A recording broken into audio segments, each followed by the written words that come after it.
ओम शांति। आज 30 तारीख की मुरली। आज रामनवमी की आप सबको बहुत बहुत बधाई हो। आज बाबा कहते, मीठे बच्चे, संग दोष संशय बुद्धि बनाता, इसलिए संग दोष में फंसकर कभी पढ़ाई नहीं छोड़ना। कहा जाता संग तारे कुसंग बोरे। प्रश्न है, बाप की कौन सी श्रीमत तुम्हें कौड़ी से हीरे जैसा बना देती है? संग दोष में आकर पढ़ाई नहीं छोड़ना है और बाबा की श्रीमत से हम कौड़ी से हीरे जैसा बन जाते हैं। ये कौन सी श्रीमत है? तो सबसे पहले तो उसके लिए निश्चय रखना पड़ेगा कि मुझे भगवान ही मिला है, तो भगवान जो कह रहा मुझे वही करना है। और जब करेंगे, निश्चय करके जब करेंगे तो प्राप्ति होगी, और जब प्राप्ति होगी तो इसकी उसकी बातों में बुद्धि नहीं जाएगी। बाबा ने कहा है और मैंने किया, मुझे जो अनुभूति हुई, मुझे जो अनुभव हुआ, तो वो दूसरा कह के सुना के नहीं कर सकता। आप स्वयं जो अनुभूति करेंगे वो आपको अचल अडोल रखेगा। तो इसलिए दूसरों की बातों में कभी नहीं आना चाहिए, खुद करके देखना चाहिए। अमृत वेले तो जरूर करना है। जब हम बाबा के बनते हैं तो 4 से 5 का समय जरूर, भले उसके बाद सो जाओ, लेकिन जरूर 4 से 5 उठकर बाबा से शक्ति लो। नहीं समझ में आता है तो बाबा को देखते ही रहना चाहिए। फोटो लेकर उनको देखते ही रहना चाहिए, दृष्टि लेना चाहिए, बाबा की किरणें मुझ पे बरस रही है, शक्ति ज्ञान गुण की। जितना हम ये करेंगे उतना हमें शक्ति आती जाएगी। परिस्थितियों में हम स्थिर रहेंगे, और जब परिस्थितियों में हम स्थिर रहते हैं तो अगर बड़ी बात होती है तो बहुत छोटा में हल्का में निकल जाएगा, और छोटी चीज तो बिल्कुल हवा हो जाएगी। तो इसलिए गलत लोगों के संग में इसकी उसकी मत में कभी नहीं जाना चाहिए। अभी अंतिम समय है तो बहुत लोग अपने पद पोजीशन जो सीट पे बैठे हैं उसका भी मिसयूज कर रहे हैं और आगे करते रहेंगे। तो उससे बहुत संभाल करनी, बाबा बार बार कहते हैं। इसीलिए बाबा कहते हैं संग तारे कुसंग बोरे। भगवान मिला और मिलकर फिर छूट जाए, इससे बड़ा दुर्भाग्य कुछ नहीं। इसलिए भगवान को पाकर निश्चय बुद्धि होकर बाबा जो कहता है बस वो करते रहना है। मुरली में रोज हमारे लिए समझानी आती है, उसके अलावा किसी और पर ध्यान नहीं देना चाहिए। तो बाबा कहते उत्तर है, बाप की श्रीमत है बच्चे, घर गृहस्थ में रहते हुए कमल फूल समान रहो। जैसे कमल फूल को कीचड़ और पानी टच नहीं करता, ऐसे विकारी दुनिया में रहते हुए विकार टच ना करे। या तुम्हारा अंतिम जन्म है, निर्विकारी दुनिया में चलना है, इसलिए पवित्र बनो। इसी एक श्रीमत से तुम कौड़ी से हीरे जैसा बन जाएंगे, स्वर्ग का मालिक बन जाएंगे। बाबा क्या कहते, आज का गीत है, मुझको सहारा देने वाले तेरा शुक्रिया। ओम शांति। बाबा ने समझाया है कि भगवान एक ही है जिसने भगवती को रचा। बरोबर भगवान है जैसे बैरिस्टर वाच, जैसे बाबा कहते बरोबर भगवान वाच है जैसे बैरिस्टर वाच, सर्जन वाच, या फिर है भगवान वाच। कहते ना, डॉक्टर ने ये कहा तो भगवान कह रहा है, इसलिए उस पर निश्चय रखना ही है। भगवान कहते मैं तुम्हें स्वर्ग का मालिक, राजाओं का राजा बनाऊंगा। यह है गीता। परंतु मनुष्य भूल गए कि गीता का भगवान कौन था। श्री कृष्ण तो था स्वर्ग का नंबर 1 प्रिंस। इतनी ऊंच प्रारब्ध किसने प्राप्त कराई? श्री कृष्ण को बनाने वाला सर्वशक्तिवान शिव बाबा है। ऊंच से ऊंच प्रारब्ध है, सबसे ऊंची स्थिति पर पहुंचाने वाला कृष्ण को शिव बाबा ही है। राधे कृष्ण अथवा लक्ष्मी नारायण की यह बात कोई भी समझ नहीं सकते। राधे कृष्ण स्वयंवर के बाद लक्ष्मी नारायण बनते हैं, उनको यह ऊंच पद किसने दिया? बाबा पूछ रहे हैं श्री कृष्ण कौन था, नारायण कौन था, श्री नारायण कौन था, यह बातें तुम ही जानो। श्री कृष्ण को प्यार तो बहुत करते हैं, जयंती भी मनाते हैं, फिर जैसे श्री कृष्ण का स्वयंवर हुआ उनकी भी तो महिमा होगी। राधे कृष्ण को तो इकट्ठा ही दिखाते हैं। उनको ऐसा किसने बनाया? रचयिता एक निराकार को ही कहा जाता है, साकार को कभी क्रिएटर नहीं कहेंगे। क्रिएट करने वाला एक निराकार शिव बाबा, बनाने वाला शिव बाबा, इनकॉर्पोरियल गॉड फादर कहते हैं। निराकारी बाबा कहते हैं शिव बाबा को, लक्ष्मी नारायण सतयुग आदि में थे, अभी तो है कलयुग, यहाँ मनुष्य दुखी कंगाल है, राजा रानी तो है नहीं। स्वर्ग की तो बहुत महिमा है, कोई मरता है तो कहते हैं फलाना स्वर्गवासी हुआ। स्वर्ग याद आता है तो जरूर स्वर्ग कोई अच्छी चीज थी। नरक में जो मरते हैं उनका पुनर्जन्म जरूर नरक में ही लेना पड़े। जैसा कर्म करते हैं वैसा ही उसी अनुसार जन्म लेना पड़ता है। अब भगवान है निराकार ज्ञान का सागर, जिसको सभी मानते हैं, उनका यादगार मंदिर भी शिव का है। ब्रह्मा विष्णु शंकर चित्र देंगे तो कहेंगे यह ब्रह्मा है, यह विष्णु है। भगवान ब्रह्मा विष्णु भगवान विष्णु नहीं कहेंगे, भगवान एक निराकार को ही कहेंगे। क्यों? क्योंकि वो अपवित्र को पवित्र बनाता है, क्योंकि वह हमेशा पवित्र है। वो गर्भ में आता ही नहीं, इसलिए अपवित्र होता नहीं है। और जो संपूर्ण पवित्र होगा वही हम पतितों को पावन बनाने की क्षमता रख सकता है।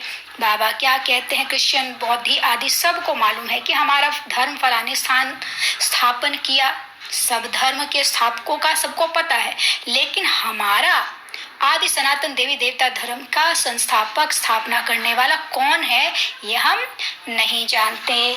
बाबा क्या कहते हैं, उनका धर्म शास्त्र यह है। पहले पहले मुख्य बात ही यह है, इसलिए बाबा चित्र बनवाते हैं, समझाने के लिए ही बनवाते हैं।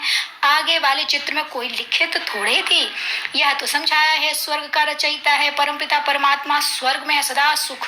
क्या इतने सब मनुष्य वहां होंगे? झाड़ पहले छोटा होता है, कहा सतयुग में पहले थोड़ी आत्मा फिर धीरे धीरे वृद्धि को पाती है। बाबा क्या कहते हैं, 5000 वर्ष पहले बरोबर यहाँ लक्ष्मी नारायण का ही राज्य था। नई दुनिया जो थी वह पुरानी नर्क हो गई है। क्यों? सतयुग का अंत त्रेता के आदि का संगम कोई कल्याणकारी नहीं है, क्योंकि सतयुग में जो 16 कला संपूर्ण है वह देवी देवता फिर 14 कला बन जाते हैं, तो वह कल्याणकारी युग थोड़े ही हुआ। फिर त्रेता के अंत द्वापर के युग के त्रेता के अंत और द्वापर के आदि का भी संगम हुआ, परंतु उसमें भी कलाएं कम होती जाती हैं, सतो प्रधान से सतो रजो तमो में गिरते जाते हैं। बाबा क्या कह रहे हैं, सतयुग और त्रेता का जो संगम है वो भी कल्याणकारी नहीं है, त्रेता और द्वापर का जो संगम है वो भी कल्याणकारी नहीं है, क्योंकि हमारी कलाएं कम होती जाती है। और द्वापर और कलयुग का जो संगम है वो भी कल्याणकारी संगम नहीं है, क्योंकि वहां भी हम द्वापर से कलयुग में आ रहे हैं और घोर दुख में आ रहे हैं, तो वहां कभी भी भला नहीं हो सकता है, वो संगम कल्याणकारी नहीं हो सकता। लेकिन अति के बाद, खत्म होने के बाद जो सृजन होता है तो नया ही होगा ना, तो वो है कलयुग का अंत और सतयुग का आदि। वो जो समय है संगम युग जो इस समय चल रहा है, तभी परमात्मा आता है और सबके कल्याण के लिए वो अनाथों का नाथ बनकर हम ऑर्फन्स को बाबा आकर क्या करता, धनी का बनाता है, निधन का नहीं बनाता, धनी का बनाता है। अभी यह है बेहद की बात, सारी दुनिया का कोई धनी धोनी नहीं है। मनुष्य मनुष्य में लड़ते हैं, जानवर भी लड़ते हैं, कोई धनी धोनी नहीं है। धनी है बाप रचयिता, उनके आने से ही सब बच्चे धन के बन जाते हैं। बाप बच्चों को शांति धाम और सुख धाम ले जाते हैं। पहले सतो प्रधान फिर सतो रजो तमो, हर एक चीज ऐसे ही होती है। छोटे बच्चे भी सतो प्रधान है इसलिए प्रिय लगते हैं, वही बच्चे अगर शिक्षा नहीं मिलती है तो माँ बाप को तंग करने लग पड़ते हैं। तंग तो होते हैं ना, लड़ते झगड़ते बीमार हो पड़ते हैं, कोई को नुकसान पड़ता है, तो यह भी दुख होता है ना। तो सतयुग में कोई भी दुख नहीं होता, ये सब का आम कलयुग में होता है। सतयुग में ऐसा कुछ नहीं होगा, वह है ही सुखधाम। बाप बच्चों के लिए स्वर्ग रचते हैं, वहां सदैव सुख है। तुम जानते हो यह बेहद की दुनिया नहीं थी, अब पुरानी है। दिल्ली पुराना और नया है ना, पुरानी दिल्ली कहते हैं और नई दिल्ली भी कहते हैं ना। बाबा कहते हैं पुरानी अलग है, नई अलग है। नई दिल्ली कितनी अच्छी देखने में आती है, ऐसे नहीं कि पुरानी को कोई उड़ा देंगे, फिर रहेंगे कहाँ। यहाँ नई पुरानी दोनों है, फिर यह पुरानी टूट करके नई बनेगी, जिसको ही स्वर्ग बाबा कहते हैं। इसी पृथ्वी पर स्वर्ग भी होगा, इसी पृथ्वी पर नर्क भी होगा।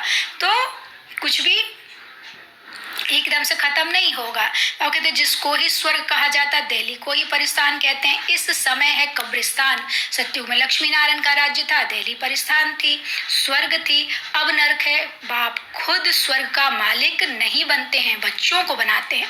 तुम कहते हो बाबा हमको फिर से स्वर्ग का मालिक बना रहे हैं। इतने सब निश्चय बुद्धि हैं तो देख कर निश्चय बुद्धि बनना चाहिए। कोई लंदन देखकर आवे और वर्णन करे तो ऐसे थोड़े ही कहेंगे कि हम जब देखेंगे तब माने। यहाँ तो इतने सब बच्चे हैं, कहते हैं हमको भगवान पढ़ाते हैं, तो झूठ तो नहीं बोलेंगे ना। परंतु भाग्य में नहीं होगा तो बुद्धि में नहीं बैठ सकेगा। बाबा क्या कह रहे, इतने बच्चे झूठ थोड़े ना बोलेंगे कि भगवान हमको पढ़ा रहे हैं। जब अनुभव हो रहा है तभी तो कह रहे हैं, तो इसलिए जरूर मानना भी चाहिए, उस पर चलना भी चाहिए। बाप कहते इसमें छोड़ना कुछ भी नहीं है। यह अंतिम जन्म है, गृहस्थ व्यवहार में रहते कमल फूल समान पवित्र रहना है। यह मृत्यु लोक है, वह अमर लोक गाया जाता है, संपूर्ण निर्विकारी दुनिया, वहां विकार होता नहीं। कहाँ? सतयुग में। तो मानना चाहिए ना। दोबारा देवताओं की महिमा भी करते हैं, सर्वगुण संपन्न। वह था ही वॉइसलेस वर्ल्ड, आवाज रहित दुनिया, दुख की आवाज से परे, जहाँ दुख अशांति की आवाज नहीं होगी। अच्छा बच्चे तो पैदा होते होंगे, जरूर कोई युक्ति होगी, विकार से तो नहीं होते हैं ना। यहाँ यह पॉइजन होता नहीं, यहाँ है ही संपूर्ण निर्विकारी, वहां है संपूर्ण पावन। यहाँ है संपूर्ण विकारी, वहां है संपूर्ण पावन। यथा राजा रानी तथा प्रजा, संपूर्ण पावन है सतयुग में और संपूर्ण विकारी कलयुग में। तो इसमें तुमको संशय क्यों पड़ता है? वहां की जो रस्म रिवाज होगी उसी अनुसार बच्चे पैदा होंगे, वहां विकार होता नहीं। यह नेचर इस मृत्यु लोक का है, वहां तो कोई भी दुख देते ही नहीं है। जानवर भी एक दो को दुख नहीं देते, वह भी ऐसे ही पैदा होंगे। अब तुमको चाहिए क्या?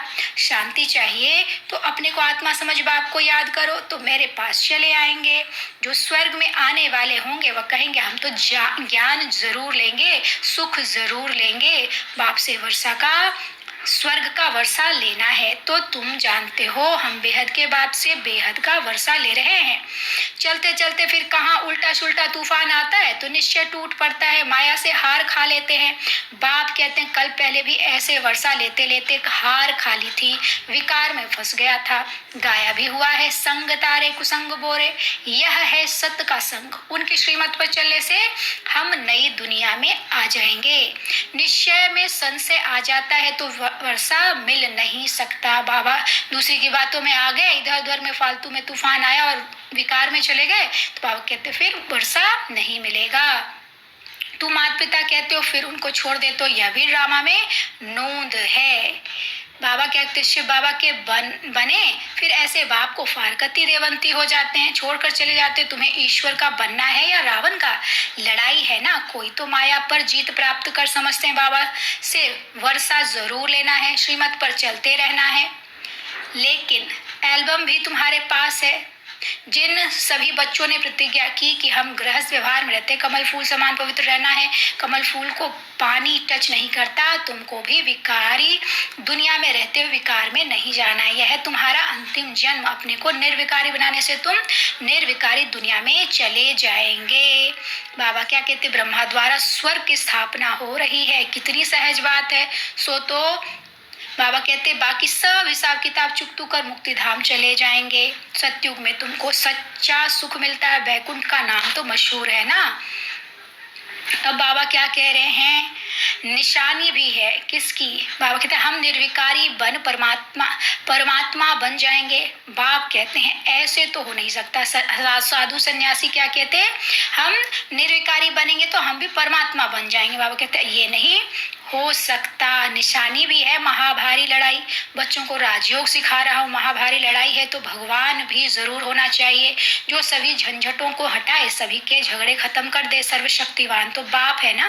कहते अगर तुम मेरी मत पर चलेंगे तो मैं तुमको स्वर्ग का मालिक बनाऊंगा।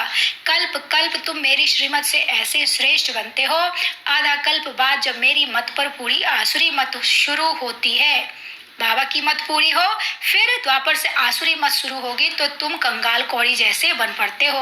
अब फिर तुमको कौड़ी से हीरे जैसा बनाता हूँ तो श्रीमत पर चलना चाहिए। बाबा कितना सहज समझाते हैं। अच्छा, मीठे मीठे सिकिलदे बच्चों प्रति माता पिता बाप दादा का याद प्यार और गुड मॉर्निंग। रूहानी बाप की रूहानी बच्चों को नमस्ते। हम रूहानी बच्चों की रूहानी बाप दादा को नमस्ते बाबा, नमस्ते। शुक्रिया बाबा, शुक्रिया। धारणा के लिए मुख्य सार है, पहला, किसी भी तूफान के कारण निश्चय में कमी ना आए, इसके लिए संग दोष से अपनी संभाल करनी है, श्रीमत पर पूरा पूरा चलना है। दूसरा, इस अंतिम जन्म में श्रीमत पर संपूर्ण निर्विकारी जरूर बनना है। विकारी दुनिया में रहते हुए विकार टच न करे, यह संभाल करनी है। वरदान है, अपने हर कर्म द्वारा दिव्यता की अनुभूति कराने वाले दिव्य जीवनधारी भव। अपने हर कर्म द्वारा दिव्यता की अनुभूति कराने वाले दिव्य जीवनधारी भव। बाप दादा ने हर एक बच्चे को दिव्य जीवन अर्थात दिव्य संकल्प, दिव्य बोल, दिव्य कर्म करने वाली दिव्य मूर्तियां बनाया है। दिव्यता संगम युगी ब्राह्मणों का श्रेष्ठ श्रृंगार है। दिव्य जीवनधारी आत्मा किसी भी आत्मा को अपने हर कर्म द्वारा साधारणता से पड़े दिव्यता की अनुभूतियां कराएगी। दिव्य जन्मधारी ब्राह्मण तन से साधारण कर्म और मन से साधारण संकल्प कर नहीं सकते। वे धन को भी साधारण रीति से कार्य में नहीं लगा सकते। हर कर्म में दिव्यता होगी, वही है दिव्य जीवनधारी आत्मा, ब्राह्मण आत्मा। स्लोगन है, दिल से सदा यही गाते रहो कि पाना था सो पा लिया, तो चेहरा सदा खुशनुमा रहेगा। अच्छा, ओम शांति।